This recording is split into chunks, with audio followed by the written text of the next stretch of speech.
This is the Miyoo Flip. It is the latest device from Miyoo, and people have been waiting for it for a really long time. It came out about a month ago, and I've been waiting for mine to arrive. It just arrived this week, and it's the newest version from Miyoo, which made the Miyoo Mini Plus, which up until now has been the most pocketable device that I have for playing retro handheld games. So in today's video, I want to talk about my experience with the Miyoo Flip and compare it to both the Miyoo Mini Plus, the things that I like more about the Miyoo Mini Plus, the things that I like more about the Miyoo Flip, and I want to compare it to the Anbernic RG35XXSP, another clamshell handheld form factor that I think is a really, really good device. And we'll see how these things stack up against each other. Let's start with unboxing it, checking out what we get in the package. The box can't even close because there's a big old case in here. I don't know that a case is really necessary for a device like this because, you know, this is a clamshell device, and so it's going to be protected automatically when you close it. But if you want a case, it's nice that it comes with one, I guess. It's got a nice little zipper with a game controller on here. I like that. And all right, so what do we got up here? We have our USB A to C cable for charging it. A lot of these devices, you can't just use any USB-C cable, so it's usually a good idea to use the ones that come with them because I think that I don't want to say cheap out, but they don't spend money where they don't have to by using a different USB-C standard, I guess. I like that this one's flat. That's nice. Also up here in the pouch is this has got to be probably the worst screen protector I've ever seen. It's super flimsy. I think you're better off getting a different screen protector. I'm probably not going to use this because it's just so incredibly flimsy. So that's in the top. Then we have our 64 gig SD card that came with it, which I probably won't use. And we've got our instructions, which we can worry about that later if we run into issues. And then here is our Miyoo Mini Flip, which I have been very excited for this device. I'm a huge fan of the Anbernic RG35XXSP. I wish the Anbernic would make another SP version, but with a bigger screen. But let's take a look at the Miyoo Mini Flip. I have to say the plastic is really nice. I don't think it's going to get super fingerprinty. I think it looks pretty good. We've got our hinge up here. We've got, looks like HDMI or like mini HDMI or micro HDMI. I can never remember which one's which. Out. USB-C for charging. We've got our left and right buttons as well as L2 and R2. On the side, we have power, and then we have a spot for our SD card. On the other side, we have our volume rocker and another spot for an SD card. If you are new to these devices, usually they will have two slots for SD cards, one slot that is the operating system, and then the other slot is where you put your ROMs and stuff like that. On the bottom, there's two USB ports on there. That is very interesting. There's a USB-C port on the bottom and a USB-C port on the top. I wonder what is the difference between those two. So let me open up the instructions and take a look at that. So it says right here, you can't really see it. There we go. It says that's a Type-C charging port on the bottom. And then up here is a USB-C or a USB controller port. So I guess that's for plugging in a wired controller. And the bottom one is for charging. That's very interesting. Let's open it up. And we have, that hinge feels pretty good. It's got two stopping points. One that's like this, which I think is that's a little too high. So I'm going to push it to the next one. This one feels pretty good for as far as like the angle. I cannot imagine somebody playing it like this. That seems too small of an angle. I definitely think that this is the better way. And you can't really push it past that, which is fine. If you give it a shake, it does it does wobble a little bit. Actually, while we're shaking it, I'm gonna put my mic over in front of this and give it a shake. I'm not hearing anything. Usually when you have these devices and then you shake them around, you will hear rattling of like some stuff that's on the inside. I'm not hearing anything at all. Nothing. So it's definitely seems like it's pretty well built. The hinge looks pretty good. Let's open it up and we'll peel this off. There we go. Gonna have to buy a different screen protector because I'm not throwing that one on there. And let's turn it on and see how it boots. While it's booting, we have our D-pad down here. D-pad feels pretty good. Face buttons feel pretty good too. They're very, very shallow presses. Like you're not pushing super hard. And look at this. It's telling me, hey, I need an SD card. Oh, maybe not. Now it says loading. But you also have down here start and select, which are, whoops, didn't mean to hit that. You got start and select, and then we have our joysticks if you want to play like a joystick style game, which I'll test that stuff out later. Immediately upon boot, there's a couple things that I noticed, and I don't know if this is a screen issue or if it's an issue or like just the way it's supposed to look. If you look at this, there's like glowing. Can I adjust the brightness on this? I'll bet you if I push menu and down on volume. No, that just adjusts the volume. Let me find where I can adjust my brightness. Here we go. That's a 7 out of 10. All right, 4 out of 10. 3 out of 10 seems like it's much better. If you guys look at this, it looks like there's like a halo or a glowing, almost like I have a black mist filter on my camera, which I do have a black mist filter on this camera, but I don't have a black mist filter on this camera. So like that is what it looks like in real life, where the icons look like they're kind of glowing. I'm going to launch a game and see how it looks. So we're going to go into RetroArch. Nothing's in there. Game. Nothing's in there. Okay. So all I got to do is get some ROMs on here and we can test this thing out and we'll talk about it then. It's now the next day and I ran into so many issues trying to get my ROMs onto this device. The SD card that it came with, I made a copy of that SD card so that I could have all the file systems exactly the right way. And then I would delete all of the ROMs that came on their SD card and then put my own ROMs on there, which that takes quite a while to just transfer the files. But I had to try this multiple times because every time I put the SD card back into this device, it would not detect any of my ROMs. And I tried it over and over and over. And the reason why I wasn't using their ROMs or their SD card is because it's a 64 gigabyte SD card, which is kind of small for file sizes. I want to have lots of games on here. And secondly, the SD cards that ship with devices like this, they're always really, really cheap. So these are the SD cards that I will usually go with. And there's a link in the description down below if you want to check that out and pick some up for yourself. But it's a Samsung 128 Evo. They're relatively cheap, and I usually buy like a bunch of them at a time.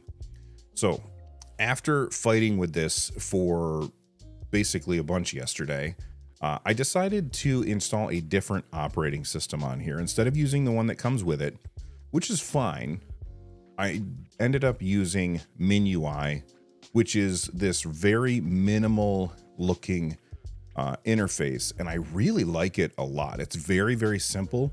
And it's easy to use and everything is right at your fingertips and you don't really have to go into the minutia of RetroArch or anything like that in order to adjust your settings. So I figured I would go through and give you a rundown of how MinUI runs on the Miyoo Flip. So first off, you can see that there's no graphics. It's very, very simplified UI. It's got all of the games that I have, or all of the systems that I have games installed for it. If you come all the way down to the bottom, there's a tool section. The tool section lets you set the clock. I'm going to hit B because I don't want to actually change anything. It has a file browser and an input, which lets you see what all of the buttons do. It's really strange. All of the buttons respond very well, except for the joysticks. They don't do anything, although they do work. So I'm not sure why it does that. If you do come into here and you're like, how do I get out of here? You got to hit start and select, and then it closes out. So I'm going to hit B, and you can see I've got all of my different lists, and up at the top, I've got my recently played. You won't see the recently played at first. The reason you won't see that at first is because if you haven't played anything, then there's nothing that you recently played. I will say that one thing about MinUI that I would really like to see changed is, in addition to the recently played menu on the top, I would also really like to be able to favorite games. I'm new to MinUI, so if there is a way and you know how to do that, let me know in the comments section down below. But let's fire up a game and I can show you what you can do with it. So I'm going to go into Game Boy, and actually I'll go into my recently played, and I've been playing Donkey Kong, which is a really, really fantastic game. I've been playing it mostly on this, which is my Miyoo Pocket DMG, but this is not pocketable. This is extremely pocketable. So this never leaves my house, essentially. It just sits on my shelf over there, and then whenever I want to play a game on it, that's what I do. But this one I can take with me because it's a clamshell, so you can close it. It folds up nice and small. I like that a lot. All right, let's go in launch Donkey Kong. And then once the game launches, I can hit menu, and I'm going to come down and go to options. And then we've got a bunch of different things on here. So I went through and I did this for every single system that I have on my on the Miyoo Flip. Go into front end, and here you can change your scaling aspect, but I don't actually change it using this. I'll come back to how I do that in a little bit. I always go down to CPU speed, and for everything except for PlayStation, I set it to power save because that is just going to sip the battery instead of chug it. And then everything else on here I leave the same, although I think I may increase my maximum fast forward speed for some of those JRPGs that I like to play where there's a lot of dialogue that I really don't care about. I just want to get in and, you know, do the combat, especially if I already know what's going on with the story. Then you can come down here to emulator, and each emulator is going to have its own different setup in here. And I can go through and make any changes that I want. So for example, if I want to come up here and do Game Boy colorization, I can set it to auto, Game Boy color, SGB, or internal. So if I leave it on internal and then I hit B twice, you're going to see that the color goes away. Let me turn the volume down on this because it's kind of loud. All right. Or bring it back in here, go to options, emulator. I'm going to set that back to GBC. And then when I close out of this, you can see that it's now colorized. I'm going to bring up my menu options again. I'm going to go down to controls. Under controls, you can change how the layout is. That for most games, it's going to be set up the right way. However, if you want to use turbo for some reason, so A turbo, I'm going to press A, and then I'm going to push X. So now when I press X, it's going to turbo the A button. I'll do the same thing with B turbo and Y. And then once I have my turbo button set, I'm going to come down here to shortcuts. And under shortcuts, I've gone through and set all of the shortcuts that I prefer. So basically, if I want to do a save state, I'm going to press menu and my R button. If I want to load a state, menu and my L button. If I want to reset the game, I do menu and select. Save game is menu and start. So that's just going to make a save. Cycle scaling, or actually, I'm sorry, that's save and quit. So when I quit the game, that's what I do. Cycle scaling, I set to L3. So what does that do? Well, I'm going to close this out. And as I click this, watch how the scaling is changes.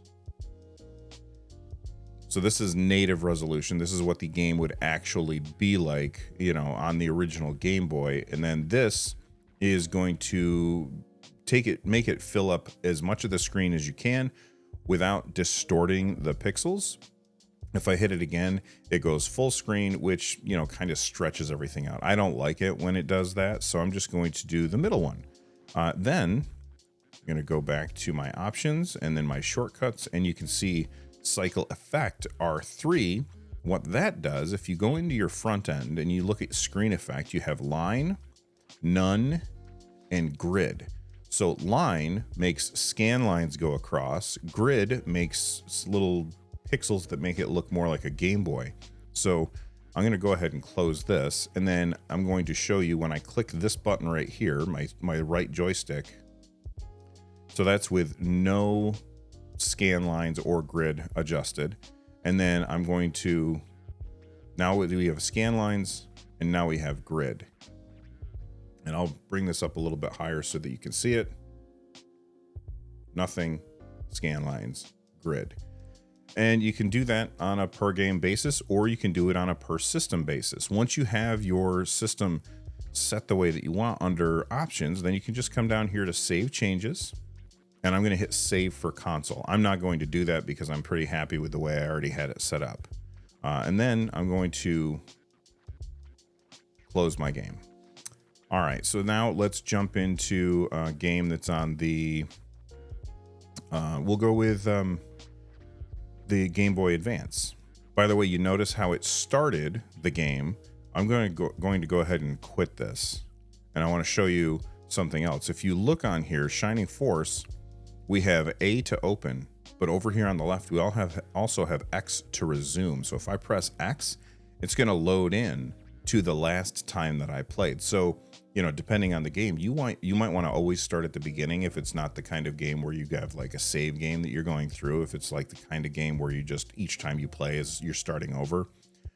Or you can press X to launch into your latest save state, which is really, really great. Speaking of save states, if you are playing the game and the system shuts off, either because you shut it off or because you've just left it sitting there for a while, the next time it turns on, it's going to remember where you were. So I'm just going to move my character down here so he's facing down. I'm going to turn the system off. It says quick save created, powering off. And then when I turn it back on, it's going to jump right back in to the exact same spot where I was. So we'll just let that load up. You can see my stupid hands waving at you.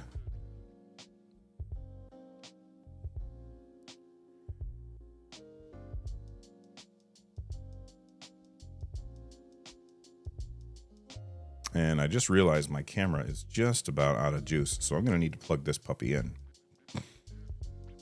And there you have it. It just loaded in.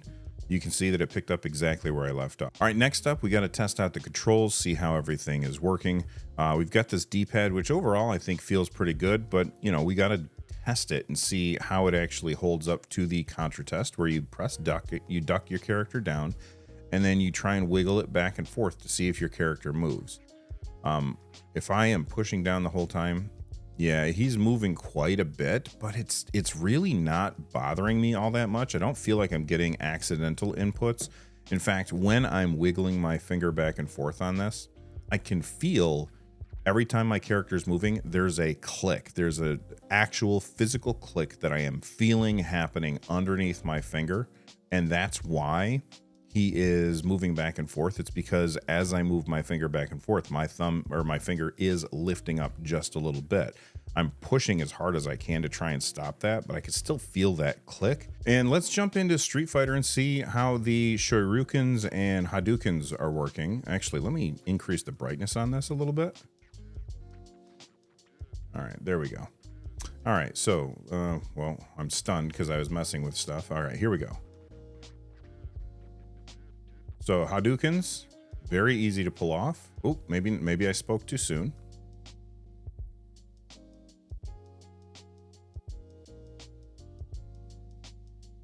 Ooh, I am having a really hard time throwing these Hadoukens. I can't tell if this is a skill issue or if it's a bad D-pad, but I am having a really hard time throwing both Hadoukens and Shoryukens.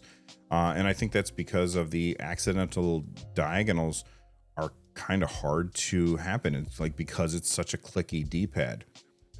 I, of course, don't play a lot of fighting games, so maybe this is just a skill issue. And maybe it's because the size of the device is so small, it's a little cramped to do that kind of attack. If you are somebody who really likes fighting games, I don't know that I can recommend the Miyoo Flip just based on how it feels when you're trying to use that kind of input. But if you are like me and you don't really play a lot of fighting games, then this might be a really good device for you. Next up, let's take a look at the joysticks. When you are playing certain PlayStation games on this, you're going to need to use the joysticks. And I have to say, these joysticks are terrible. And I don't know if it's the fault of the sticks or their placement or the fact that they are recessed so much in order to make it so you can close the device. But when I tried to play, say, Ape Escape on this, where you move your character using the left joystick and you move and you attack by flicking the right joystick, it is very, very uncomfortable to try and play like this if my hands aren't also resting on a table at the same time, which I really don't usually play with my hands resting on a table. I find this to be a horrible experience, honestly. Could you get used to it? I mean, maybe you could get used to it, but for me, this is definitely not something that I'm interested in playing.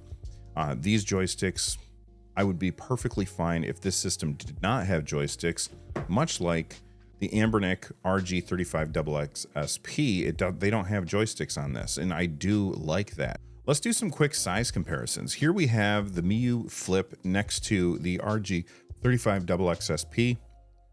Now, they both have a 3.5-inch screen. I'm not sure why. It could be because the bezels are a little bit thinner on the Miyoo Flip. It feels like the screen is smaller on the Miyoo Flip, but I just checked and it has a 3.5-inch screen, as does the 35XX SP. That said, the Miyoo Flip is a good deal smaller in every single direction. So it's thinner.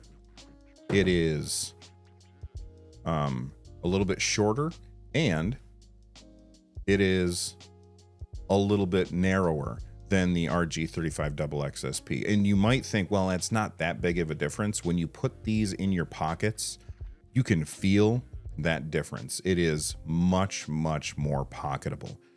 You can also compare it to its older brother, I guess. And this is the Miyoo Mini Plus. And I love this device. This was like one of the first retro handhelds that I bought. The thing about this is it's super pocketable and it's really, really comfortable to use. I love the D-pad and the face buttons on this thing. However, this is more comfortable to hold, absolutely more comfortable to hold than the Miyoo Mini Plus. It has a bigger screen, and it also automatically protects the screen when you close the clamshell. So like it has a lot of advantages over it. And I think that they're both really good systems.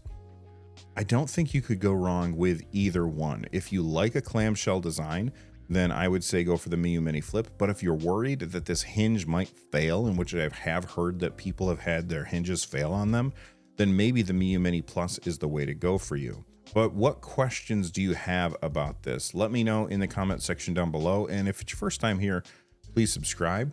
And before you go, check out the video that's up there. YouTube picked it just for you. Thanks for watching. I'll see you on the next one. Stay rad.